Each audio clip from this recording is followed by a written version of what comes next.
Rayalaseema famous రాగి ముద్ద. ఇది చిన్నపిల్లల కానించి పెద్దవాళ్ళ వరకైనా తినేసేయచ్చు. ఇందులో ఎన్నో పోషకాహారాలు ఉన్నాయి ఇందులోన. ఈ సండే స్పెషల్.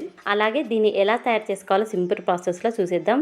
2 కప్పుల వాటర్ పోసి చిటికెడు ఉప్పు వేసేసుకొని, బియ్యం అయినా సరే లేదా ఇట్లా ఉడకబెట్టేసిన రైస్ అయినా సరే వేసేసుకొని ఇలా దగ్గర మెత్తగా అయ్యేదాకా ఉడికించుకున్న తర్వాతకి ఇలా కొద్దిగా వాటర్ ఉండగానే ఇలా 1 కప్పు రాగి పిండి వేసేసుకొని వీటిని అంతా కలిసేలా బలంగా కలిపేసుకోవాలి. ఇలా గట్టిగానే ఉంటుంది. వీటిని స్టవ్ బంద్ చేసుకొని మూత మూసేసుకున్నామంటే కొద్దిసేపటికి మగ్గిపోతుంది.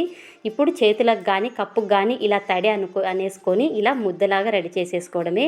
ఇది ఒక మాంసానికనే కాదు, పప్పుచారు, సాంబార్లు, అలాగే తలకాయ మాంసము, మటన్ పులుసు, చికెన్ పులుసు దేనికైనా ఎక్సలెంట్ టేస్ట్గా ఉంటుంది. ఎంతో హెల్త్కి మేలు చేసే రాగి ముద్ద. ఈ సండే స్పెషల్ రాగి ముద్ద.